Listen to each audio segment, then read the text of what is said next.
ছেলে যদি বালিগা হয়, মেয়ে যদি বালিগা হয়, সে যদি কোনো মেয়েকে পছন্দ করে, মা বাপ যদি তাকে বলে বিয়ে দেবো না, সে মা বাপ ছাড়া বিয়ে করতে পাবে, জায়েজ আছে। তার পাপ এক জায়গায় হবে, কোথায়? মা বাপকে উপেক্ষা করার জন্য তার গুনাহ হবে, কিন্তু বিয়েটা হালাল। কথাটা বুঝতে পেরেছেন না পারেননি? মা বাপের কথা মানলো না, সেই পাপটা তার হবে, সেই গুনাহ হবে, কিন্তু বিয়েটা জায়েজ আছে। কোন মেয়ে বালিগা সে একটা ছেলেকে পছন্দ করে, তার মা বাপ বলছে ওর সঙ্গে বিয়ে দেবো না, আমার ভাই দোষটা তো তোমার। কি বুঝলেন? সেই মেয়েটাকে পাপে ঠেলেছে কে? মা বাপ। এই যে মোবাইল দিয়ে, এখন তো, আগে তো আমাদের জলসায় গেলে মৌলবিদিকে বলতো, হুজুর আমার মেয়ের জন্য দোয়া করবেন যেন সুপাত্র পেয়ে যায়, ভালো ছেলে পায়। আল্লাহ বলছে মৌলবি তোদিকে আর দোয়া করতে হবে না, এমন মাল দিয়েছি না, hello come here, I love you, বিয়ে হয়ে যাবে। ঠিক বলছি না ভুল বলছি? তুই কোথায়? বলে বাকরপুরে। তুই কোথায়? মোসেমপুরে। বলে সুজাপুরে চলে, সই করে দিলে বিয়ে হয়ে গেল। বাপ মা কিছুই জানে না। 3 মাস পরে বাপ বলছে বেটা তোর লেগে একটা মেয়ে ঠিক করছি। না না আমি বিয়ে করবো না। করবি না কি ভাই? ভালো মেয়ে দেখেছি। বলে না আমি বিয়ে করবো না। তারপরে বাপকে বলছে আমি রেজিস্ট্রি করে লিয়েছি তো। কাকে? অমুককে। যাস কি বলে? তবে এই পাপটা এসে ঢুকলো কার জন্য জানেন? প্রত্যেকটা পরিবারের জন্য। আপনাদের কারণে ঢুকেছে এই পাপটা। যে মা বাবরা ছেলের বিয়েতে পণ লিচ্ছিল, এটা তাদের জন্য শাস্তি আল্লাহর তরফ থেকে। কত পণ লিবিলে বিনা দিন থেকে বউ নিয়ে ঘর ঢুকে পড়বে। এই ঝামেলায় কত ঝামেলা বেড়েছে জানেন? আমি আপনাকে বলে দিই, সমাজটা কোথায় পৌঁছেছে। উলামারা আছে, উলামাদের টাচে না থাকার কারণে, আলেমদের সংস্পর্শে না থাকার কারণে মানুষ কতগুলো বিপদ ঘটায় শুনেলেন। আমি এই 1 মাস আগে আপনাদের বাকরপুর মাদ্রাসায় জলসা করেছি। 2 মাস আগে, তার 1 মাস পরেই বাকরপুরে ওই বড় ময়দানটা একটা জলসা হলো, আমি ছিলাম। জলসায় আমি স্টেজে আছি, বলে বিবাহ হবে, 10টা না 12টা বিয়ে হলো, কি জানি কটা হলো, বিয়ে হচ্ছে। কি বিয়ে শুনেলেন আবার? 80,000 টাকা দেলমোহর, 200 টাকা লগদ, 79,800 টাকা ধার। আমার পকেটে 800 টাকা ছিল। আমি বললাম একটা বউ ঘরে আছে, 3টে নিয়ে যাবো, 200 টাকায় বউ পাওয়া গেল। 4টা জায়েজ আছে, 200 টাকায় বউ তো, ধারে বউ পাওয়া যাচ্ছে। আমার মালদাতে ধারে বউ পাওয়া যায়, আপনাদের রাগ হবে না, আমি বলে দিচ্ছি। এই পাপটা করার কারণ হচ্ছে তারা আলেমদের সঙ্গে পরামর্শ করে না। এটা জায়েজ না না জায়েজ? আমার ভাই 200 টাকায় বইয়ের পাশে শুবি, এত বড় আস্পর্ধা। শোন, নবীজি সাল্লাল্লাহু আলাইহি সাল্লাম, নবীজি বসে আছেন হুজরাখানায়, হযরতে উসমানে গনি রাদিয়াল্লাহু তাআলা আনহু এলেন, ইয়া রাসূলুল্লাহ আমি আপনার মেয়েকে বিবাহ করতে চাই, নিকাহ করতে চাই। নবীজি উত্তর দিলেন, এমন উত্তর দিলেন পৃথিবীর মানুষ কেউ এই উত্তর দিতে পারবে না। জোরে বলুন সুবহানাল্লাহ। নবীজি বললেন, এ উসমানে গনি, তুমি ফাতেমার থেকে ভালো বিবি পাবে। জোরে বলুন সুবহানাল্লাহ। আর ফাতেমা তোমার থেকে ভালো স্বামী পাবে। হযরতে উসমানে গনি চলে গেলেন। হযরতে আলীকে নবীজি ডাকলেন, আলী তুমি যাও দেলমোহর নিয়ে এসো। দেলমোহর আছে, পয়সা আছে? ইয়া রাসূলুল্লাহ আমার কাছে কিছুই টাকা নাই। বললে তাইলে তো নিকাহ দেয়া যাবে না, তোমাকে দেলমোহর আনতে হবে, মহারানা। হযরতে আলী বেরিয়ে গেলেন, আর যাওয়ার পরে বাজারে গেলেন নিজের যুদ্ধের জামাটা বেচতে। রাস্তায় বাজারে মার্কেটে হযরতে উসমানে গনি রাদিয়াল্লাহু তাআলা আনহু দেখতে পেলেন যে আলী নিজের জামাটা বেচতে এসছে, নিশ্চয় এর কাছে পয়সা নেই দেলমোহরের জন্য। নবীজি হযরতে উসমানে গনি বলে, ও ভাই আলী দাঁড়াও, এদিকে এসো। কি হয়েছে? তুমি জামাটা বেচবে? জি। আমাকে দাও। কত দাম? এত দিরহাম। নিয়ে নিলেন, কিনে নিলেন জামাটা। কেনার পরে কিছু দূর গেছে, ও ভাই আলী এদিকে এসো। এলেন, কি ব্যাপার? তুমি তোমার জামা বিক্রি করেছো? জি। পয়সা পেয়েছো? জি। তোমাকে আমি এই যুদ্ধের জামাটা উপহার দিচ্ছি, হাদিয়া করছি। জোরে বলুন সুবহানাল্লাহ। হযরত আলী বললেন, হে ভাই তুমি এরকম করলে? বললে, হে আলী আল্লাহর কসম করে বলছি আমি একজন ভাগ্যবান, আমার এই টাকাটা আল্লাহ নবী সাল্লাল্লাহু আলাইহি সাল্লামের মেয়ের বিয়েতে দেলমোহর হিসাবে কাজে লাগবে। জোরে বলুন সুবহানাল্লাহ। আমি তো ভাগ্যবান। শুকর আদায় করলে আমার ভাই আর আমাদের দেশের লোক। কেন? এটার জন্য কিন্তু পাপী হচ্ছে ছেলের বাপ। কে? ছেলের বাপ। মেয়ের বাপরা কেন করছে? মালদায় শুনেছি বিয়ে হলেই মোটরসাইকেল লাগে মালদা, মুর্শিদাবাদ, দিনাজপুরে। অ্যাপাচি গাড়িটার নামই তো জামাই গাড়ি রেখেছে। ঠিক বলছি না ভুল বলছি? অ্যাপাচি গাড়ির নাম হচ্ছে জামাই গাড়ি। বিয়ে হলেই অ্যাপাচি লাগবে। যত খালি কিক করবি কর, যতটা সেলফ দাবাবি দাবা, কবরে যা এমন সেলফ টিপবে ফেরেশতারা বুঝতে পারবে। শুনেলেন? যারা বেটার বিয়েতে যৌতুক নেয়, যারা বেটার বিয়েতে পণ নেন, আপনারা পণ বলেন না যৌতুক বলে? দুটোই বলা হয়। তাদেরকে বলবো এই পাপের কাজ করবেন না। এর থেকে আমি ভালো কাজ বলে দিচ্ছি, পয়সা যাদের নেই, যারা বেটার বিয়ে দিতে পাচ্ছেন না, পয়সা নেই, বেটার গলায় গামছা দিয়ে এখানে হাট কোথায় আছে কথা বলে না, মধুঘাট, ওইখানে নিয়ে যাবেন, দিয়ে বলবেন আমার পাঁঠাটাকে বিক্রি করতে এসছি, পাঁঠা বেচতে এসছি, পয়সা নাই। আর যদি বলেন যে না পাঁঠাটাকে বেচবো না, ঘরে রেখে বিয়ে দেবো, তাহলে সামনে কালিয়াচকের কাছে টোল আছে, টোল ট্যাক্স, ওই টোলে লরিওয়ালারা পেরোয়, দাড়িগুলো চেঁচে একটা শাড়ি পরে যাবেন, দিয়ে হাততালি মারবেন, হিজড়ে সেজে, অনেকজন টাকা দিবে, ওর থেকে অনেক ভালো লাভ। রাগ হবে, গায়ে লাগবে, আপনার কথাটা বিষের মতো লাগবে, ছুঁচের মতো ভুগবে, কিন্তু আমি সত্য কথা বলে যাচ্ছি। কিন্তু ওই হারাম খাবেন না। যারা পণের পণ নেয় সেই বিয়েতে আপনারা অ্যাটেন্ড করবেন না, ইবাদত নষ্ট হয়ে যেতে পারে, ইবাদত নষ্ট হয়ে যেতে পারে। হারাম খাওয়াচ্ছে আপনাকে, তোর ওয়াকাত নেই। কে বললো তোকে 10,000 লোককে খানা খাওয়াতে হবে? কে বললো তোমাকে 500 লোককে খানা খাওয়াতে হবে? আপনি 50টা লোককে অলিমা খাওয়ান, কোনো দোষের নাই। আমাদের দেশে জানেন এখন নতুন সিস্টেম উঠেছে, বিয়েতে পণ নিবে না। আমাকে একজন দাওয়াত দিচ্ছে, হুজুর আমার মেয়ের বিয়েতে যেতে হবে, আলহামদুলিল্লাহ যাব, কি বুঝলেন? আর একজন এসে বলছে, ছেলে পক্ষ বলছে, হুজুর আমার বেটার বিয়েতে বরযাত্রী দাও, ওই পক্ষে দাওয়াত আছে, বলে না আমাদের পক্ষে যেতে হবে, মানে যাবো, দুপক্ষই একসাথে খাবো। আমি বললাম বাবা পণ ফোন লিচ্ছ? বলে না হুজুর 1 টাকা পণ লিই না, বলতে পারবে না। আলহামদুলিল্লাহ। আমরা বরযাত্রী কটা যাবে বা? বলে হুজুর 350। আমরা হবে, তুই বলছিস এমনি বীজ মারবো না, এরকম করে ঘুরিয়ে বীজ মারবো, মানে নাকটা এরকম করে ধরবে না, এরকম করে ঘুরিয়ে নাকটা ধরবে, মানে বীজ তোর মার বুই। আমরা 350 বরযাত্রী নিয়ে গেলে তো আর 3.5 লাখ টাকা খরচ হবে, তাহলে তুই তো এমনি বীজ মারলি, আর এ তো পনের বাবা। সে বলে হুজুর কি করব? আমার মতো মৌলবীকে যদি বিয়েতে পেতে চাও, 7 জন যাবে নিকাহ পড়াতে, মেয়ে চলে আসবে, তোমার বাড়িতে অলিমা হবে, তোমার ওয়াকাত থাকলে তুমি যতজনকে পারবে খাওয়া, 1 টাকা খরচ নয়। মেয়ের বাপ 18 বছর পর্যন্ত বুকে পেলে তোমার হাতে তুলে দিচ্ছে, এত সহজ? বড় কষ্ট লাগে। যদি মনে করেন, অনেকজন ফেসবুকে লিখছে মৌলবী তুমি কি করেছো, আমি কি করেছি, আমি এই জন্য হক কথা বলতে পারছি, আমি হকের উপরে টিকে আছি বলে। এই জলসা আমার শ্বশুর বাড়ির লোকও শুনবে, আমার শ্বশুর গ্রামের লোকরাও আমার ভক্ত আছে, শুনে, কি বুঝলেন? সেখানে আমি প্রায় যাই। আমি গেলে আমার বাপন ভাই বলে একজন আছে মসজিদ কমিটিতে, তাদের মসজিদ আমার শ্বশুর গ্রামে তৈরি হচ্ছে, আমি আছি, সাথে থাকি, তো গেলে আমাকে স্পেশাল চা খাওয়ায়। তাদের কাছে আমার শ্বশুর গ্রামে চলে যাবেন, আমার বর্তমানে আমার বাড়ির পাশে আমার শ্বশুর গ্রাম, যদি বলে দেয় যে আমার শ্বশুর ঘরের একটা ছুঁচ আমার বাড়িতে এসছে, তার জুতোর মালা পরবো আমার শ্বশুরে, যান, কি উত্তর পাবেন সেটা বুঝতে পারবে। এটা শওকতের বেটা, আর কারো বেটা না। আমাকে বিয়ের পরে বলেছিল জামাইয়ের কত ছিট লাগবে জিজ্ঞেস করবে, আমি বলে এলাম তোর বাপকে বল গাঁয়ের লোকের কত ছিট লাগবে আমি বর্ধমান থেকে ধরিয়ে দেবো, টেনে নিতে বলবি। এটা আমার উত্তর ছিল। আল্লাহ আমাকে দিয়েছে, পড়বো, যেদিনে থাকবে না ছিঁড়াটা পড়বো।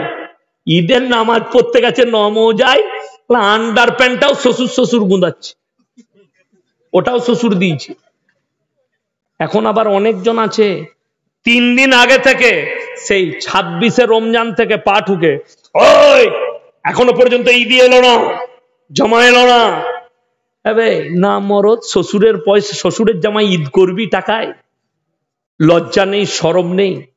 বড় কষ্ট লাগে, দুঃখ লাগে। না, আপনার ওয়াকাত নেই। শুনেলেন, আল্লাহ যেটুকু দিয়েছে হালাল রুজি খান। আমি বাপ দিকে বলে যাচ্ছি, যারা বাপ আছেন, যার ছেলে বলবে আমি আমার বিয়েতে যৌতুক নেব, তুমি বাপ বলো তুমি নাও, এই পাপের জন্য আমি দায়ী হব না। তুমি আল্লাহর কাছে ক্লিয়ার হয়ে যাবে। জোরে বলুন সুবহানাল্লাহ। তুমি আল্লাহর কাছে ক্লিয়ার হবে।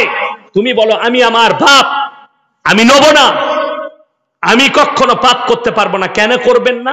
শুনেলেন, কোরআন শোনাবো, ওই মারা শুনেন, ওই বাপরা শুনেন। যাদের মনে মনে হচ্ছে আমার ছেলের বিয়েতে যৌতুক নেব, আজকে সবাই ইস্তেগফার করুন, আমার সঙ্গে বলুন আস্তাগফিরুল্লাহাল্লাযী লা ইলাহা ইল্লা ওয়াল হাইয়ুল কাইয়্যুম ওয়া আতুবু ইলাইহি। আমি যুবক এবং ভাইদিকে বলছি, কিয়ামতের মারহালাটা কঠিন মারহালা হবে। সেই মারহালাটা বলে দিই।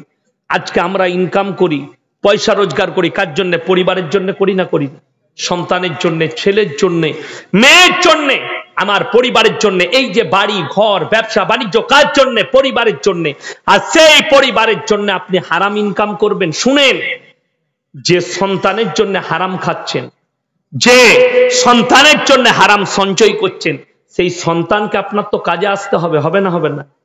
আপনার সন্তান খালি কাজে আসবে কতক্ষণ পর্যন্ত জানেন? আপনার কবরস্থান পর্যন্ত। কত দূর বললাম? কবরস্থান পর্যন্ত। আপনি মরে যাবেন, মরে যাওয়ার পরে আর বলবে না বাপ, বলবে লাশটা সরা। ঠিক বলছি না ভুল বলছি? বলবে লাশটা সরা, লাশটা তুলে নিয়ে যা। আর তোমাকে মাটি দেওয়ার পরে এসে যদি 4 ভাই থাকে, তো বলবে যে আতরটাও ভাগ কর, আতরটাও ভাগ কর। যে যুগটাই চলছে, আমি বলবো না, আমাদের দেশে বর্ধমানে 1 বোতল গোলাপ পানি বেঁচে গিয়েছিল। ছিটানোর পরে কাফনে আতর দেওয়ার পরে ওটাকেও বাটি এনে 3 ভাই ভাগ করেছে, বলে গোলাপ পানিটাও ভাগ কর। এটা বাস্তব ঘটনা বলছি আপনাকে। এত বিদ্বেষ। তাহলে তোমার সন্তান তুমি মরে যাওয়ার পরে পাই টু পাই নিজের নিজের সম্পত্তি বুঝে নিল, তোমার কোনো কাজে এলো না, তোমার সন্তান তোমার কাজে এলো না। আমার ভাই, খুব ভালো করে একটা কথা বুঝবেন। আমেরিকা থেকে একটা ফোন আসছে, সরি একটু কথা বলে নি। আসসালামু আলাইকুম।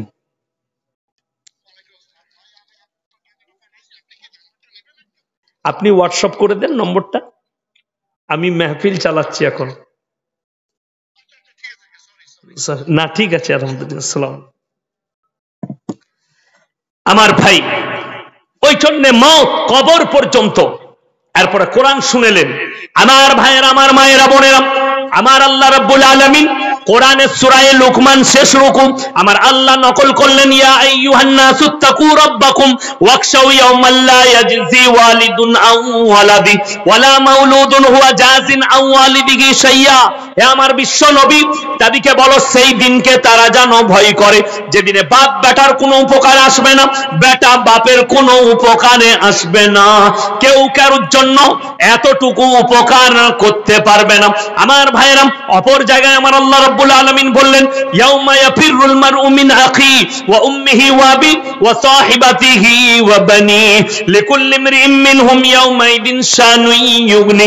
হে আমার বিশ্বনবী, বলো কিয়ামতের দিনে স্ত্রী স্বামীর কাছে ছুটে যাবে। স্বামী বলবে দুনিয়াতে আমার কোনো স্ত্রী ছিল না, স্ত্রী বলবে স্বামী ছিল না, বাপ বলবে বেটা ছিল না, বেটা বলবে বাপ ছিল না, মা বলবে বিটি ছিল না, বিটি বলবে মা ছিল না, বন্ধু বলবে বন্ধু ছিল না। কেউ কারোর জন্য সেদিনে এতটুকু বোঝা বহন করবে না।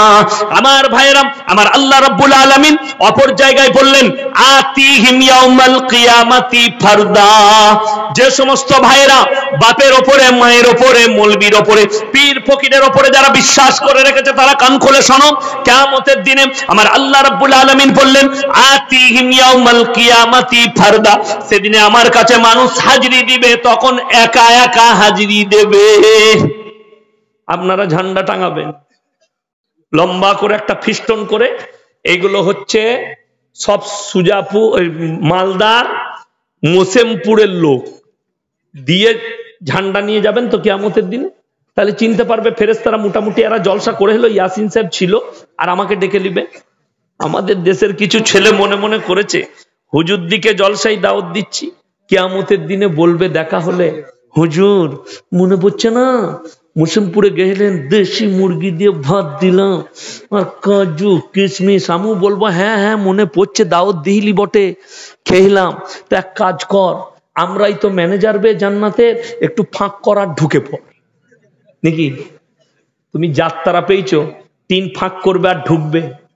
ওইটা মমতা খালার মিটিং এ হবে আর যাত্রায় হবে, জান্নাতে জায়গা পাবে না, বেরিয়ে সুজা করে দিবে ফেরেশতারা। চল साइड में चलो, यहाँ ना मौलवी चलेगा ना कोई चलेगा। आतीहिम यौमल कियामती फरदा, जब हमारे सामने तुम आओगे একেলে একেলে आओगे, তোমরা সবাই নিজে নিজে হাজিরি দিবে। কোরআন শোনালাম, কেউ কারোর জন্য যাররা পরিমাণ বোঝা বহন করবে না। আমার নবীজি সাল্লাল্লাহু আলাইহি সাল্লাম কিয়ামতের বর্ণনা দিচ্ছেন। মা আয়েশা সিদ্দিকা রাদিয়াল্লাহু তাআলা আনহা হাউ হাউ করে পর্দার মধ্যে কাঁদছেন, সাহাবীরা বসে আছেন, সাহাবীদের চোখে পানি, মেয়ে ছেলে সাহাবী যতগুলো ছিলেন সকলের চোখে পানি। শুনেলেন আল্লাহর হাবিব সাল্লাল্লাহু আলাইহি সাল্লামকে বলছেন, ইয়া রাসূলুল্লাহ, হযরতে মা আয়েশা সিদ্দিকা রাদিয়াল্লাহু তাআলা আনহু বলছেন, ইয়া রাসূলুল্লাহ, বড় কষ্টের বিষয় আপনি বললেন কিয়ামতের দিনে নারী পুরুষ উভয়ে উলঙ্গ অবস্থায় থাকবে, শরীরে কাপড় থাকবে না। সেই অবস্থায় নারীদের ইজ্জতের কি হবে? কে বলছেন? মা আয়েশা সিদ্দিকা রাদিয়াল্লাহু তাআলা আনহা বলছে, ইয়া রাসূলুল্লাহ, আমাদের কি হবে ইজ্জতের? আমার নবী বিশ্ব নবী বললেন, হে আয়েশা, বড় কষ্টের বিষয়, আমার বলতে কষ্ট হচ্ছে। কিয়ামতের দিনটা এত খতরনাক দিন হবে, কেউ কারোর দিকে একটা সেকেন্ড, একটা মুহূর্ত তাকাবার সময় পাবে না, একটা সেকেন্ড মুহূর্ত তাকাবার সময় পাবে না। আল্লাহ হিসাব নেবেন কিয়ামতের দিনে, বড় ডেঞ্জার হিসেব। অনেকের মনে মনে হবে যারা পাপ করে, আল্লাহ হিসেব কি করে নিবে এতগুলো মানুষের? হযরত আদম আলাইহিস সালাতু ওয়াস সালাম থেকে শুরু করে কিয়ামতের সকাল পর্যন্ত এত হাজার হাজার কোটি মানুষ, আল্লাহ তাদের হিসেব কি করে নিবেন? আমার আল্লাহ রাব্বুল আলামিন কোরআনে বললেন, ইকরা কিতাবাক কাফা বিনাফসিকাল ইয়াউমা আলাইকা হাসিবা। হে আমার ভাইরা, আমার মায়েরা, বোনেরা, আমার আল্লাহ রাব্বুল আলামিন প্রত্যেকটা নারী পুরুষের হাতে তাদের আমলনামা ধরিয়ে দেবেন। আর আমার আল্লাহ বলবেন, ইকরা কিতাবাক কাফা বিনাফসিকাল ইয়াউমা আলাইকা হাসিবা, তোমরা পড়ো, নিজের নিজের হিসাব তোমরা নিজের মুখেতে দিয়ে দাও।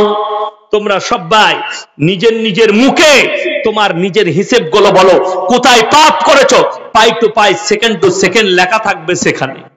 আমাদের দেশের লোক মনে করে আমরা পাপ করি, কেউ দেখতে পাই না। আল্লাহ কিয়ামতের দিনে একদল নামাজিকে দাঁড় করাবেন। কদল বললাম? একদল নামাজি। আর আমার আল্লাহ জিজ্ঞেস করবেন, তোমরা কেমন নামাজি মুসল্লি ছিলে? তারা বলবে, আল্লাহ আমরা 5 কাতারে নামাজ পড়েছি, দারুণ ভালো লোক ছিলাম, রমজানের 30টা রোজা রেখেছি, বড় বড় উপকারী ছিলাম। আমার আল্লাহ রাব্বুল আলামিন বলবেন, চুপ করে যাও। আল্লাহ কোরআনে বলেছেন, কিরামান কাতিবিন ইয়ালামুনা মা তাফালুন, প্রত্যেকটা নারী পুরুষের কাছে আমি 2 জন করে ফেরেশতা নিযুক্ত করেছি। কিরামান কাতিবিন, কাতিব মানে হচ্ছে যারা টাইপ করে করে লেখে, তাদেরকে কাতিব বলা হয়। এটা ফেরেশতাদের নাম নয়, প্রত্যেকটা নারী পুরুষের কাছে 2টো করে ফেরেশতা আছে, তারা হচ্ছে কাতিব, যারা টাইপ করে করে ভালো মন্দ পাপগুলো রেখে রাখবেন। আমার আল্লাহ রাব্বুল আলামিন কিয়ামতের দিনে এই সমস্ত ফেরেশতাদিকে ডাক দেবে, হে আমার ফেরেশতা মণ্ডলী, আমার এই বান্দাদের সমস্ত ডায়েরিটা নিয়ে এসো, আমলনামা নিয়ে এসো। খোলা হবে। প্রথমেই ডান দিকের ফেরেশতা বলবেন, আল্লাহ মসজিদে 5 কাতারে নামাজ পড়েছে। বাঁ দিকের ফেরেশতা বলবে, চুপ করে যাও, মসজিদে সুজাপুরে 5 কাতারে নামাজ পড়লে হবে কি? লুকিয়ে লুকিয়ে বাজারে গিয়ে লটারির টিকিট কেটেছে। লটারিওয়ালা মাল আছে না নাই নামাজি? দাদা আছে।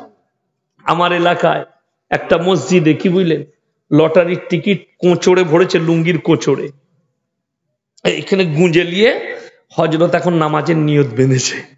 কি বুঝলেন, একটু সিজদায় উঠা বসাতে একটু টানা ছিড়া হয়েছে, মালটা খুলে পড়ে গেছে লটারির টিকিটটা।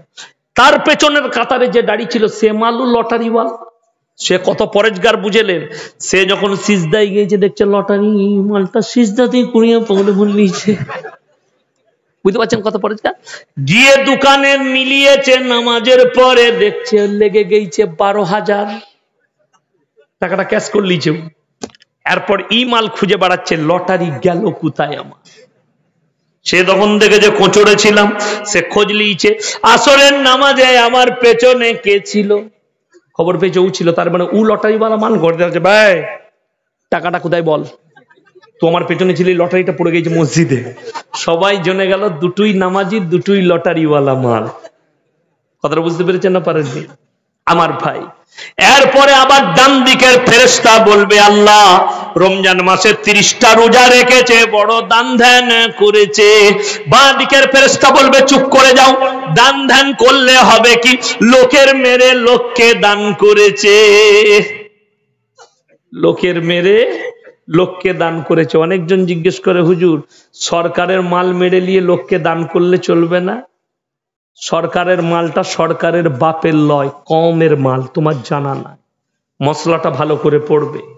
মৌলবীদের পাশে ওই জন্য উঠা বসা করতে বলছি।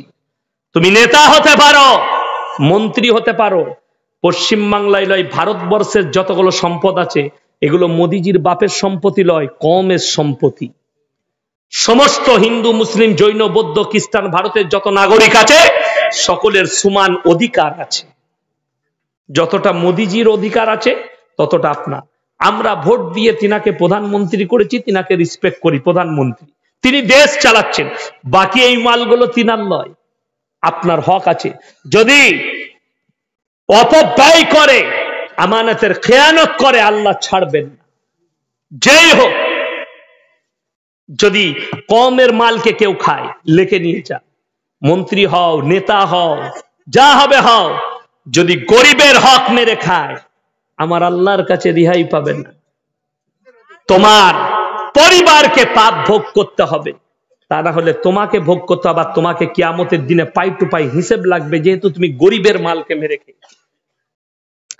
এরপরে বলবে ডান দিকের ফেরেশতা আল্লাহ তারা বড় পরোপকারী ছিল, বাঁ দিকের ফেরেশতা বলবে শুনে নাও, ওপরে উপকার করেছে, তলাতে গুঁজা মেরেছে। গুঁজাটা বুঝিয়ে দিই, আমি ধরেলেন মৌলভী সাহেব গরিব মানুষ, পঞ্চায়েতে গেলাম, আমার চাচতো ভাই প্রধান, গিয়ে বললাম ভাই সরকার একটা করে ঘর দিচ্ছে, আমাকে একটা দিবি না, মৌলভী মানুষ গরিব মানুষ। বলে হ্যাঁ, বলে আমার ইয়াসিন ভাইয়ের নামটা লেখতো, আমার নাম লিখে নিলে আমি খুশিতে ভরে গেলাম। ঘরে এসে বউকে বললাম আর চিন্তা নাই, বুঝতে পারলে ভাই লিখে দিয়েছে, আমার একটা ঘর পাচ্ছি, আমরা আর মাটির ঘরে থাকতে হবে না, মোটামুটি একটা দালান ঘর পাবো, সরকার দিবে, আমার নাম লিখে দিয়েছে। আমি কিন্তু যখন পঞ্চায়েত থেকে বেরিয়েছি বলছে শালার নামটা এক্ষুনি কাট কেটে দিয়েছে, ও আমি কিন্তু জানি না, ও আমার সামনে নামটা লিখে দিলে, আমি বেরিয়েছি চালিয়ে দিয়েছে, কেটে দেওয়ার নামটা নাই। তারপরে 3 মাস পরে সবারই ঘর চলে এসছে, আমার বাড়িটা নেই। আমি গিয়ে বললাম ভাই কি গোলমাল হলো, আমারটা এলো না কেন? কি জানি শালারা কি গোলমাল করেছে, ও আর বলছে না যে আমি শালা গোলমালটা করেছি। এর নাম হচ্ছে ওপরে বলে তোমার উপকার করলাম, পেছনে খুঁচা, ওপরে উপকার তলাতে গুঁজা মারছে।